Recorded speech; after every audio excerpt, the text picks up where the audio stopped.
Mr. Kodaya, Mr. K.V. Kumar, Mr. Ravi Kumar, Krishnamurthy, Mr. Chirag Purushottam, and Jaidev Naidu. It's an honor and privilege to be here today to attend the inaugural function of IAICC's South India Regional Chapter and Karnataka State Chapter. The IAICC was conceptualized to bring together businesses and entrepreneurs from two of the largest democracies of the world, which are closely bound together by shared ideologies of the equality of all of humanity and its right to the pursuit of happiness. Since its inception, IAICC has relentlessly strived for the overall promotion of socio-economic development by bringing together businesses and entrepreneurs across both countries. I have been associated with this organization since October 2021 and have witnessed its notable accomplishments in US-India relations and its global reach in terms of stronger trade policies and mutual long-term relationships. To emphasize the importance of the doyen work being done by IAICC, I would like to offer a very unique perspective which would also explain my close association with this organization. Throughout most of my life, I have relied on our scriptures for guidance and purpose. The scriptures tell us Vasudhaiva Kutumbakam, which simply means the world is one family. So let us understand the implication of this simple yet profound statement. If the world is our family, our circle of concern and influence encompasses not only all of humanity, but all of its inhabitants. So, 7 billion people plus billions of other living organisms. It clearly defines the interconnectedness of all beings, which science tries to express as the butterfly effect and quantum physicists describe as the phenomena of entanglements.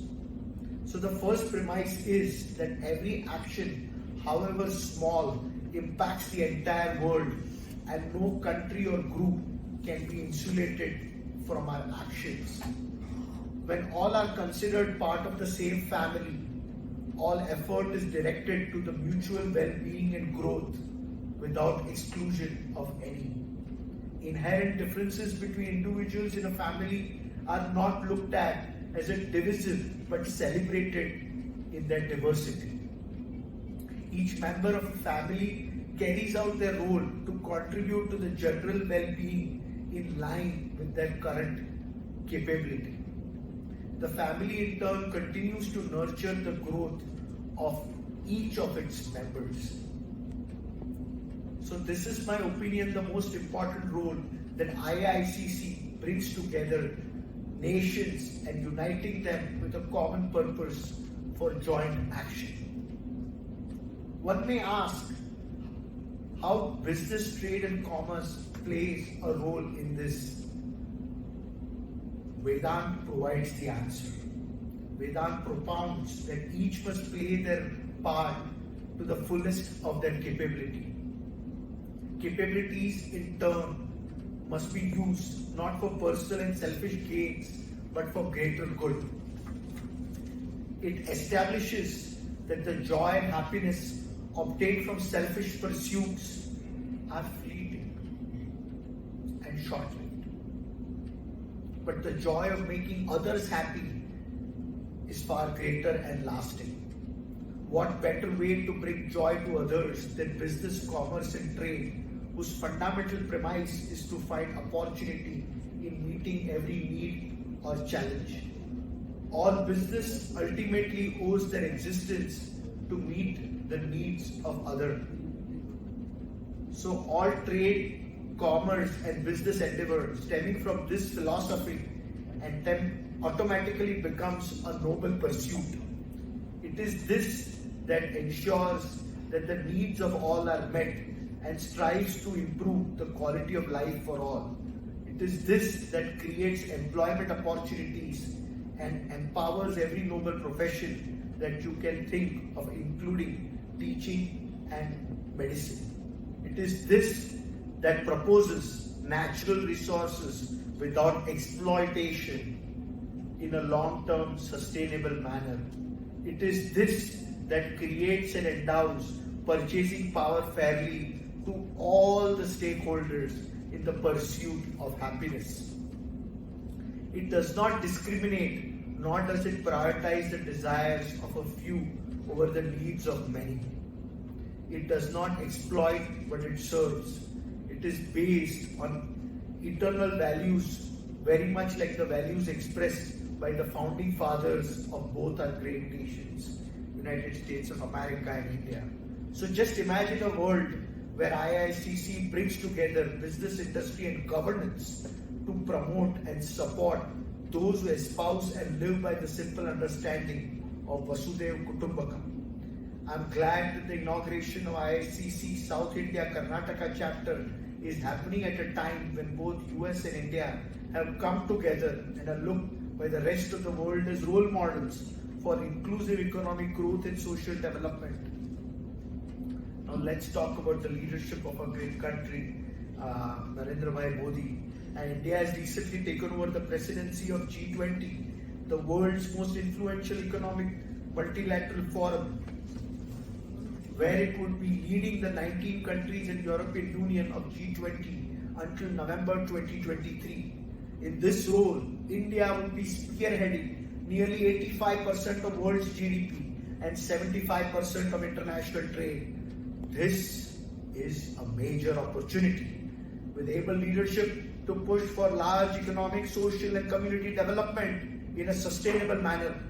However, all is not hunky-dory, as today, even with the greatest of technological advancements and at the zenith of human capabilities, humanity is vastly at unrest at a macro and a micro level.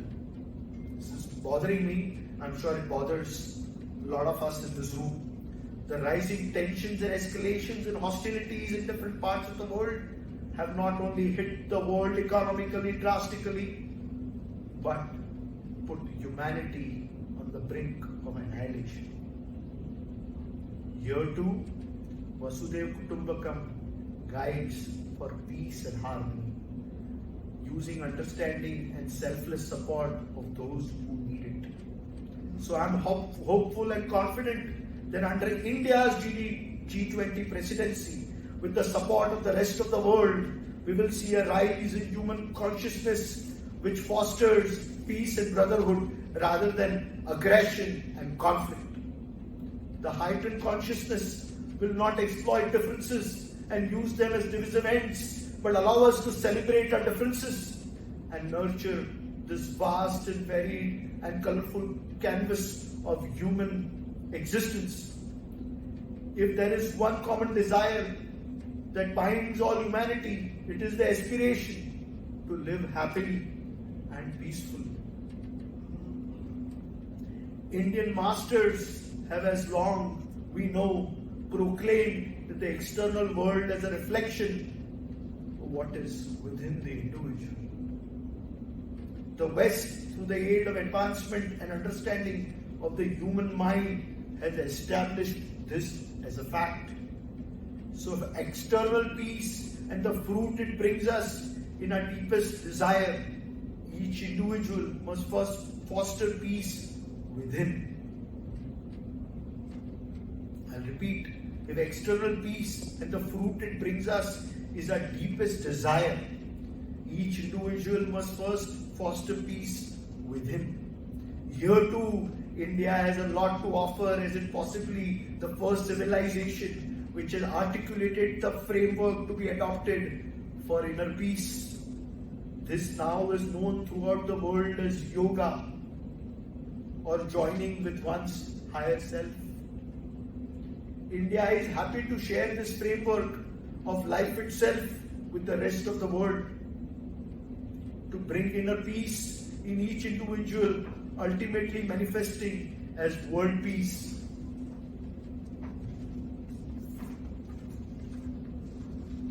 Now listen carefully. May I request all of you to stand up. It's a very proud moment that India has taken over the leadership of G20. So India's G20 will work to promote this universal oneness. Hence our theme, One Earth. Repeat after me, One Earth. One earth, One family. one family, One future. one future. One Say future. it with more passion, joy in our heart. This is going to be India's gift to the entire planet. So one earth, One earth, one family, one family, one future. one future. This is the theme of Narendra Bhai Modi. And what is missing here? What is the next thing we can add? Any suggestions? Our gurus advise us that apparently 7.5 billion, but one soul. Very profound statement. So we'll repeat. One earth, One earth, one family, one family, one future, one future, one soul. one soul. Please be seated. So I wish IAICC and especially this newborn chapter all the best and hope that it will continue to expand its joint work around the world. I, in my individual capacity, stand ready to help in any and all ways I can bring this noble pursuit. Thank you and Jai Hind, and may there be individual peace and world peace manifested during India's presidency of this G Summit and organization.